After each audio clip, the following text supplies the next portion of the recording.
پاس عیسیٰ علیہ السلام کی زبان میں جو طاقت تھی، وہ طاقت اللہ نے میرے نبی کی انگلیوں میں اور ہاتھوں میں دیا تھا۔ زبان کی طاقت بڑی ہوتی، اتنا یاد رکھنا، زبان بڑا کام کرتی ہے۔ میری انگلیاں تقریر نہیں کر سکتی، زبان کر رہی ہے نا، ہے صحیح ہے۔ دشمن کو دوست کون بناتا ہے؟ زبان۔ دوستوں کو دشمن کون بناتا ہے؟ زبان۔ ہاتھ پیر سے کچھ نہیں ہوتا۔ اب ذرا توجہ کرنا، جو ہاتھ عیسیٰ پیغمبر جو حضرت عیسیٰ پیغمبر کی زبان میں طاقت تھی، توجہ کرنا اپنے نبی کی شان پتہ ہوگی تو عشق پیدا ہوگا، شان پتہ ہوگی تو ہی محبت پیدا ہوگی۔ شان ہی نہیں معلوم، اور آپ جو ہے الجھے ہوئے مقرروں کے چکر میں، وہ مقرر نے علم پہ بحث کر دی، اس نے حیات پہ بحث کر دی۔ میں نے کہا چھوڑ، ہمیں تو حکم ہے، ہم تو ماننے اسی خطیب کو ہے جو ان کی بولی بولے، پیار کی بولی بولے۔ جو طاقت زبان عیسیٰ میں تھی، وہ طاقت میرے نبی کے ہاتھ میں، بلکہ اس سے زیادہ طاقت۔ اب دیکھو اپنے نبی کی شان۔ حضرت عیسیٰ کہتے ہیں کن باذن اللہ، تو مردہ زندہ ہو جاتا ہے، ٹھیک؟ یہ طاقت ہے حضرت عیسیٰ کی زبان کی۔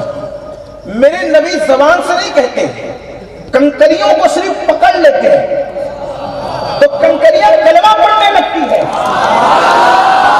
عیسیٰ کا کن باذن اللہ جان پیدا کرتا ہے، اور ان کا صرف پکڑ لینا کنکریوں میں جان پیدا کرتا ہے۔ اور دونوں میں فرق دیکھو، عیسیٰ علیہ السلام نے اس کو زندہ کیا، روح تھی نکل گئی پھر لائی، یہ زبان عیسیٰ کا معجزہ ہے۔ کنکریوں میں تو جان تھی ہی نہیں، صرف پکڑ لیا تو اس کو بولنے کا شعور عطا کر دیا۔ یہ اپنے نبی کی شان ہے۔ پھر اس کے بعد آپ دیکھیں، کوئی نبی ان کے برابر نہ ہو سکا ہے، نہ ہو سکے گا، کسی کا مقام نہ ان کے برابر ہے، نہ ہے نہ ہو سکے گا، نہ ہوا ہے نہ ہوگا۔ سارے اولین اور آخرین، کوئی ان کی طرح ہو نہیں سکتا۔ ذرا دیکھو حضرت عیسیٰ علیہ السلام دنیا میں تشریف لاتے ہیں، ذرا توجہ کرنا۔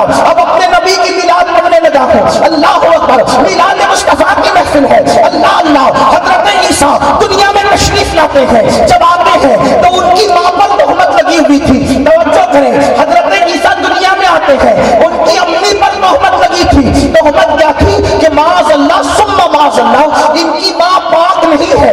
اس طرح سے گندے لوگوں نے ان پر تہمت لگائی تھی، مگر عیسیٰ آتے ہیں، توجہ کرنا، عیسیٰ آتے ہیں تو آنے کے بعد ماں پہ لگی ہوئی تہمت کو ختم کرتے ہیں، یہ کہتے کہ میری ماں پاک ہے۔ لیکن جب میرے نبی آئے، میرے آقا آئے، میلاد والے مصطفیٰ جان رحمت آئے، جو لوگ توحید کے پرچارک ہیں، ان سے کہتا ہوں کم از کم توحید کی لاج رکھ کے تو میلاد منا لو۔ اللہ اکبر۔ عیسیٰ آئے تو ماں پہ لگی ہوئی تہمت کو دور کیا، لیکن میرے نبی آئے تو پہلا کلمہ کہا، لا الہ الا اللہ انی رسول اللہ۔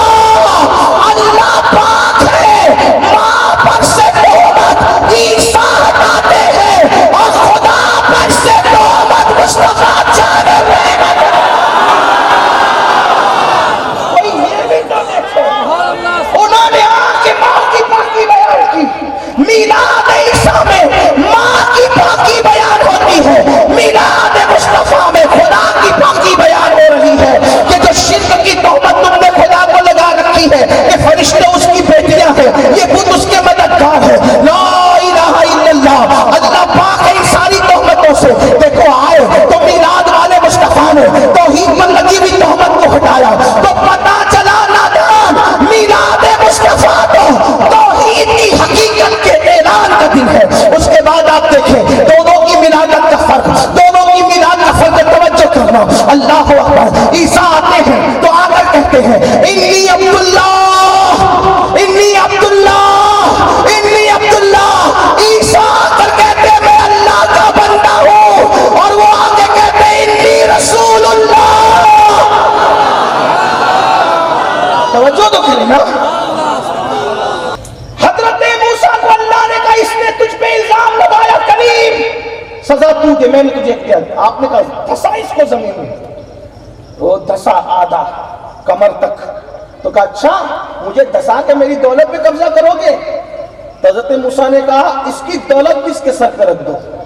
ابھی تو ایسے ہی تنہا جا رہا تھا, ساری دولت کی تجوریاں اس کے سر پہ رکھ دی گئی اور وہ دھس رہا.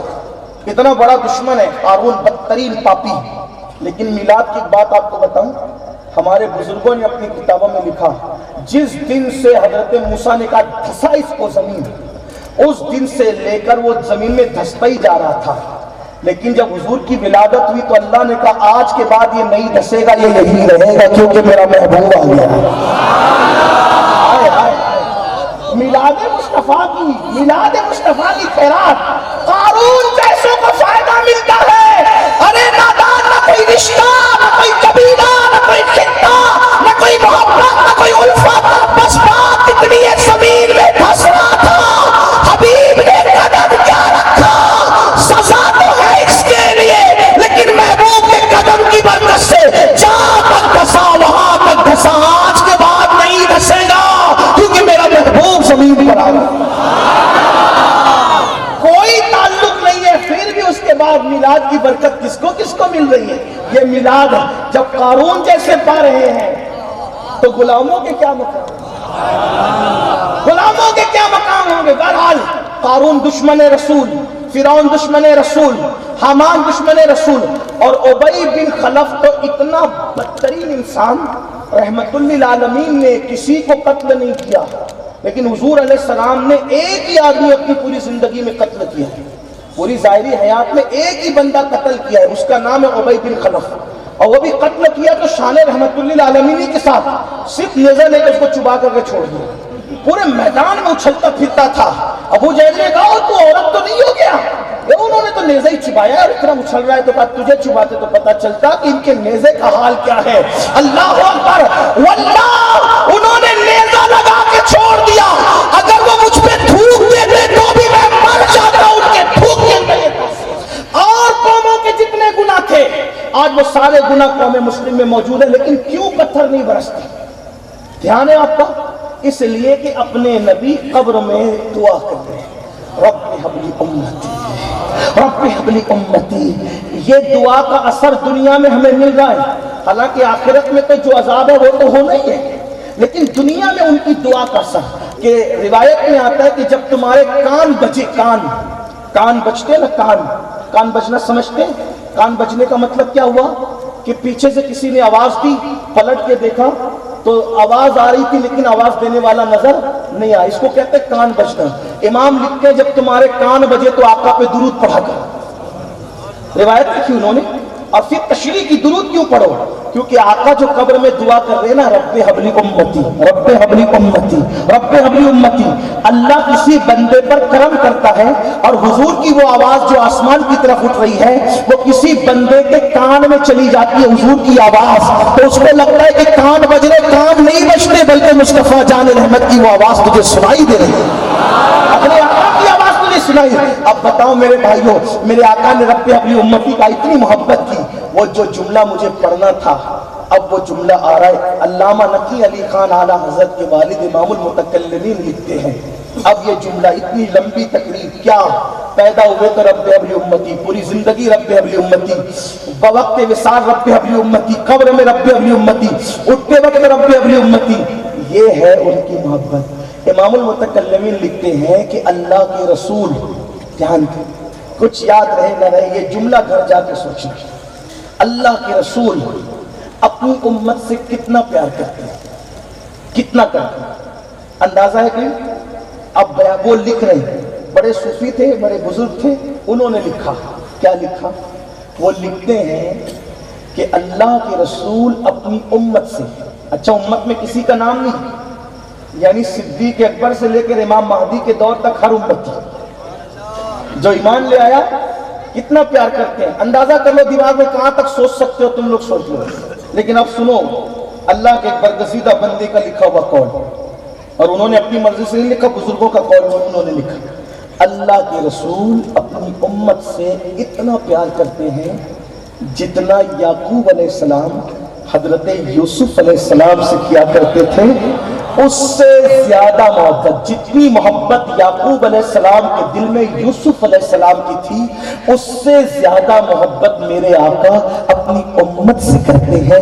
اب آپ سے پوچھنا چاہتا ہوں، آپ کہیں گے یہ کیسے؟ میں نے کہا ایک تو یہ ہو گئی کہ جب یعقوب علیہ السلام پیدا ہوئے تب ذکر یوسف نہیں کیا، اور جب وصال یعقوب ہوا تب ذکر یوسف نہیں کیا، لیکن یہ کیا مصطفیٰ جان رحمت کی شان ہے، پیدا ہوئے تو امت کا ذکر کیا اور وقت وصال پوری زندگی امت کا۔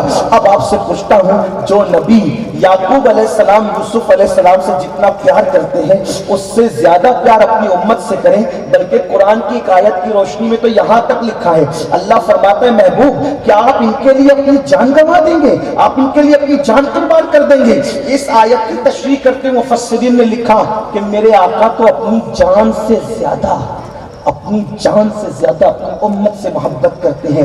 اب سنیو، تم سے پوچھنا چاہتا ہوں، جو رسول ہم سے اتنی محبت کرے ان کو صلے میں ہم دے کیا رہے ہیں؟ صلہ کچھ دے بھی نہیں سکتے، کیا دے رہے ہیں؟ دکھ، تکلیف، اذیت۔